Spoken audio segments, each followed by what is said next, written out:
All right, everyone, we are here with a special guest actor, Sam Heughan. Welcome to the show, Sam. Thank you for having me. It's been a minute. I wanted to come and see you guys for a long time, so we made it. I know. We wish it was in person, but thankfully we can see you on our big screen in our podcast room. So that definitely helps. And yeah, like Rhea said, we're very excited. You have a brand new travel show coming out, kind of. It's like a docu-series type thing. It's called Men in Kilts, a road trip with Sam and Graham. A nice little rhyme there. Tell us about this show and what you guys are doing.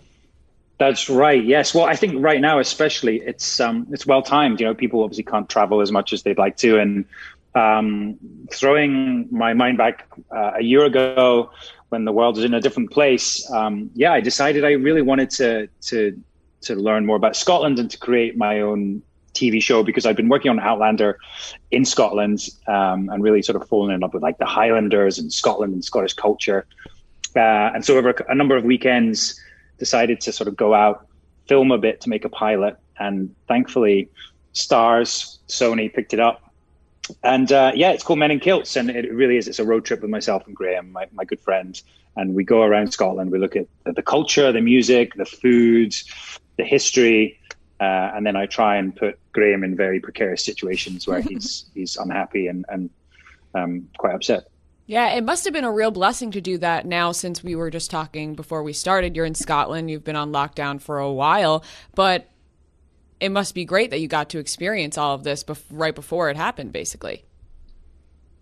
Yeah, you know, it's we were shooting, obviously, the pilot while I was shooting Outlander, so it was kind of crazy. We're doing like weekends up north in Scotland, but it was the summer, and it went really well. And then we came back to sort of finish it off, and we were just really lucky with the timing of it all. We managed to finish the show, and it's 8 episodes.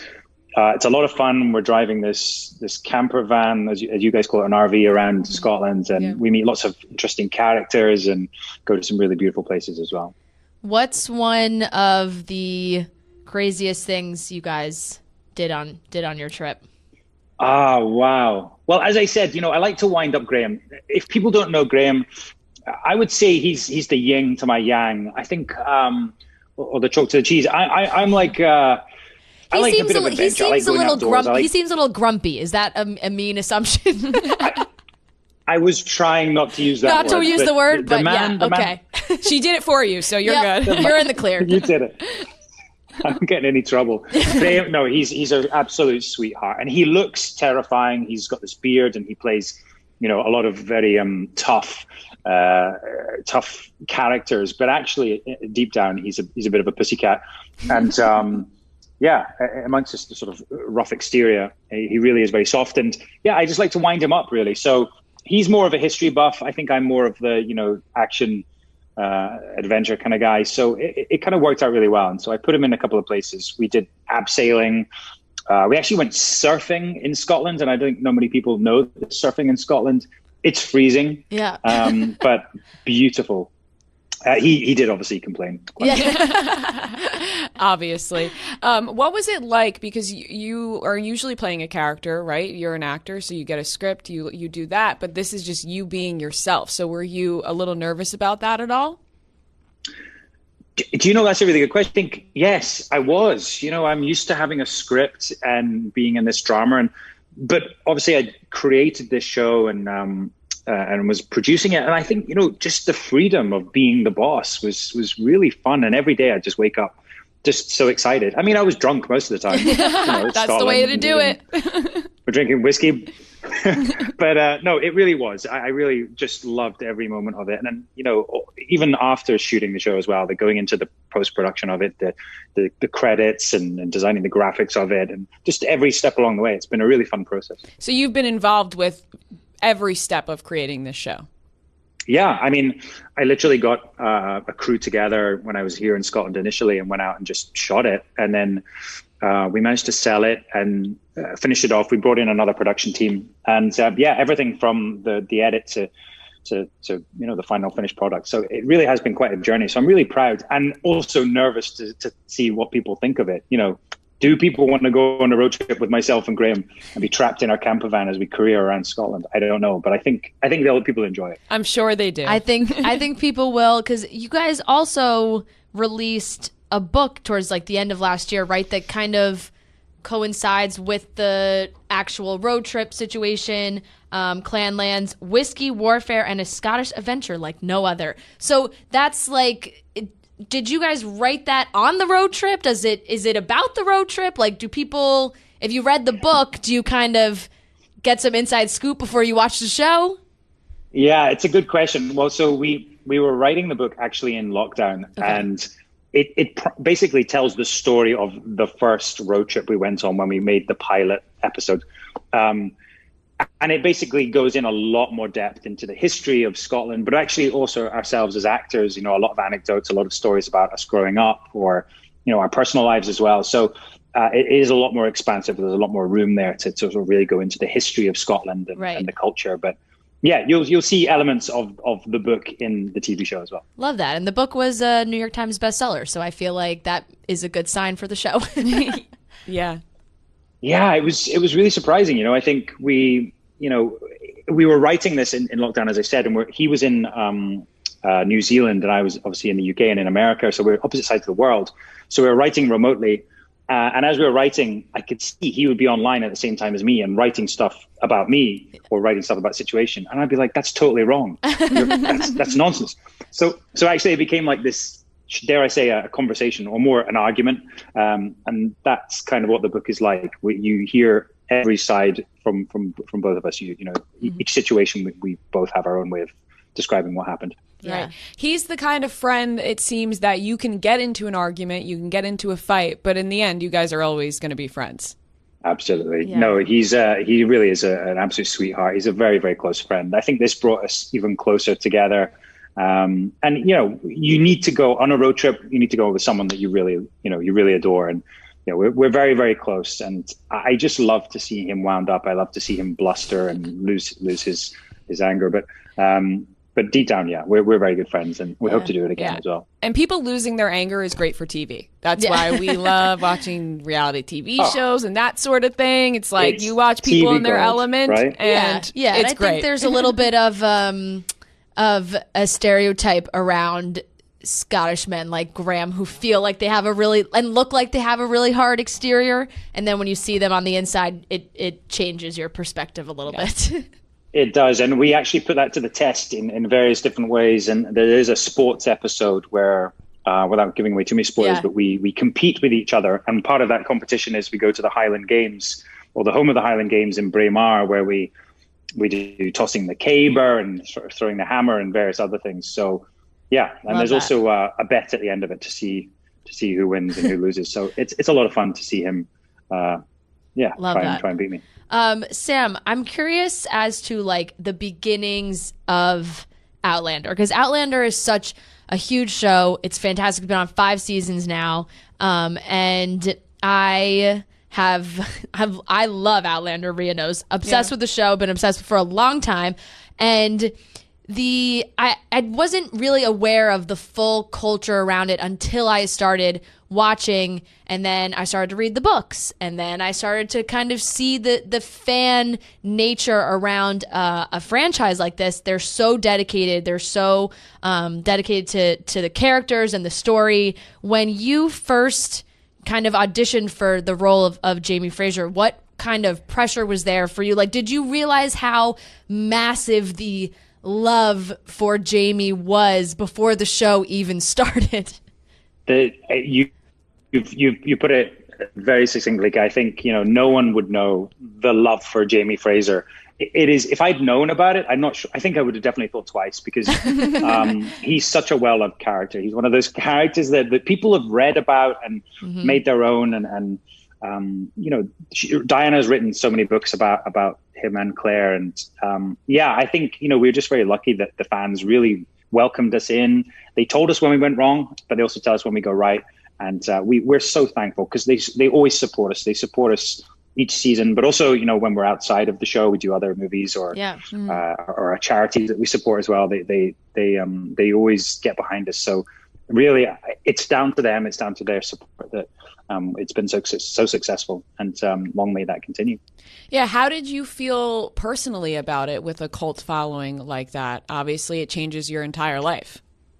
It's kind of hard to describe, but it does change your life. And I think I feel it more so when I go to America, maybe.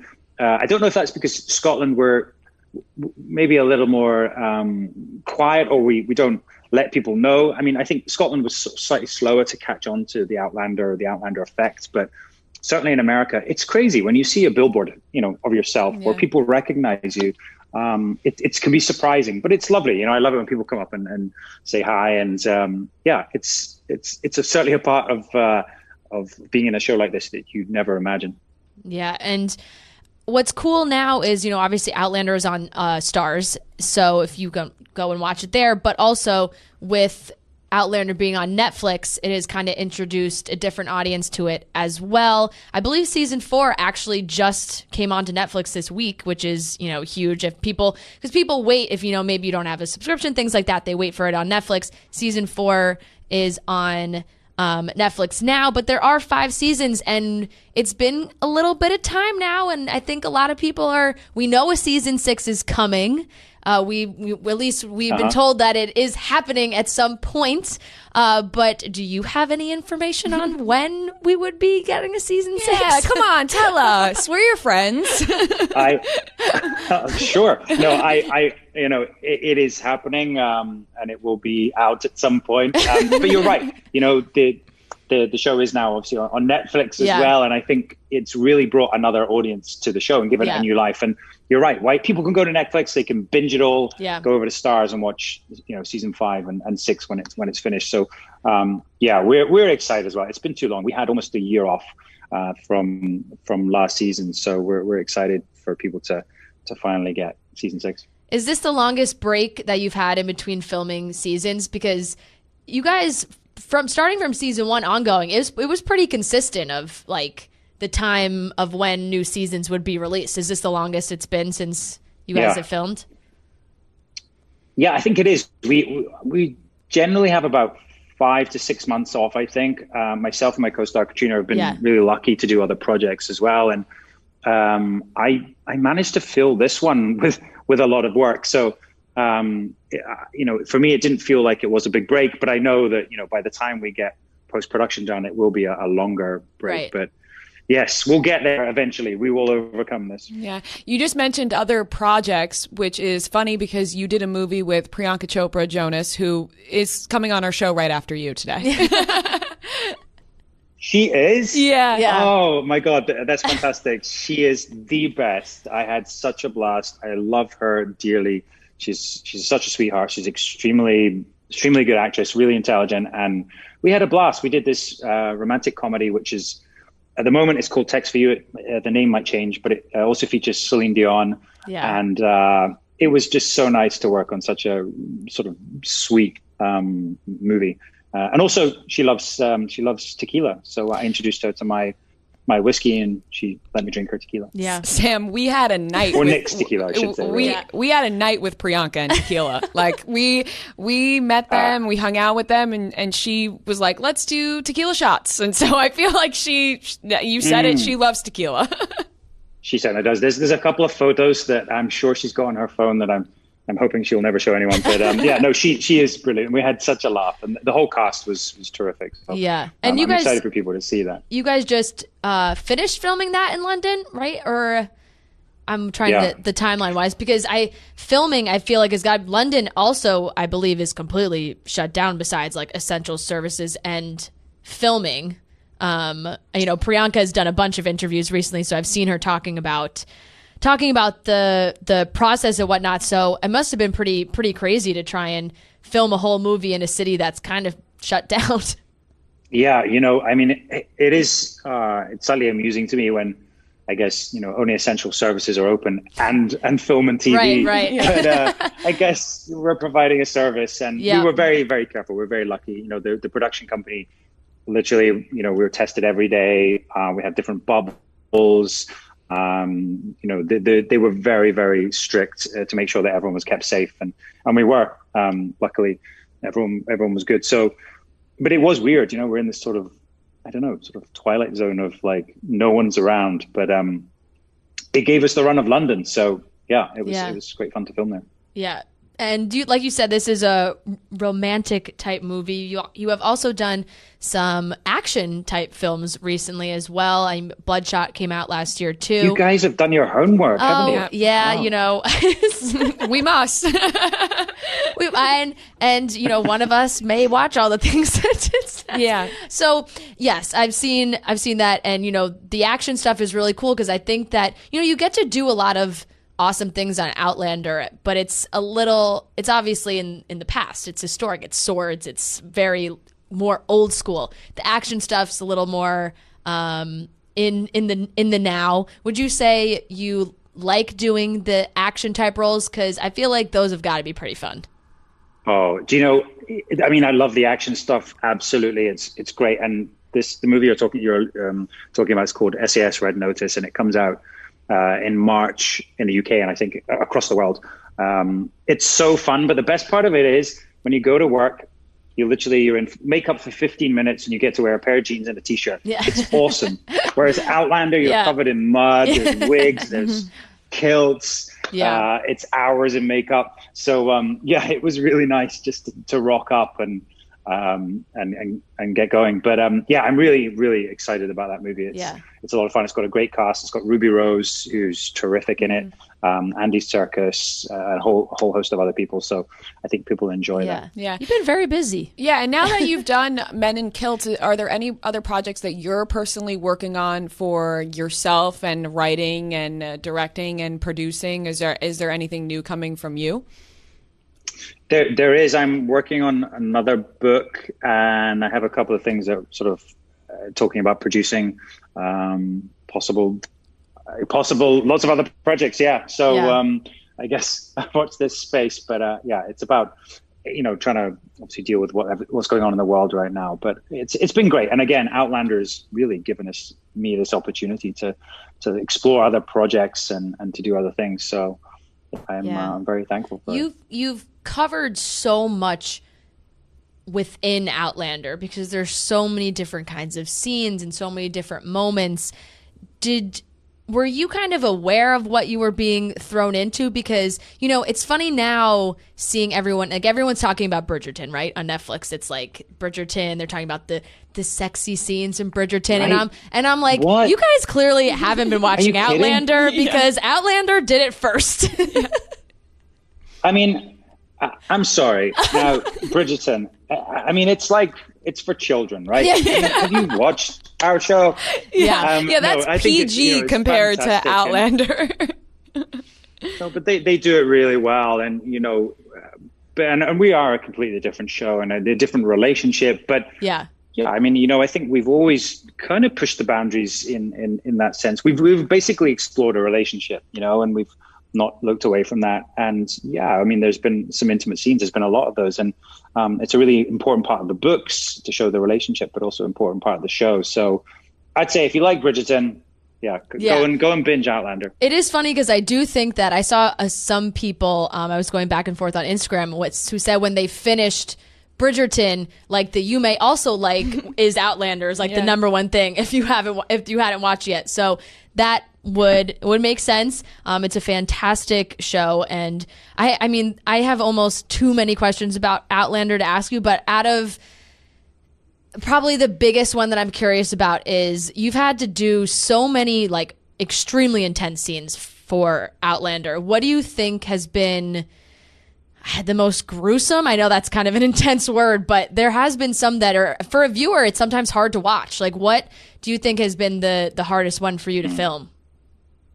I mean, the beautiful thing about Outlander is that it always changes. Every season is different. Every episode sometimes is completely different. And for an actor, it's been a total joy because you're always challenged by new things. And our characters have gone from Scotland in the 1700s. We've been through battles. Yep. We've been to France. We've been to Jamaica.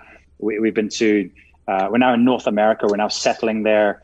And we're, really sort of a road trip through history, really. But yes, as an actor as well, everything's challenging. And I think season one the end of that is really tough material. You know, my character gets assaulted, and it's pretty graphic. And I think it was a different time when we shot that. I'm not sure people would show as much as they did then. Right.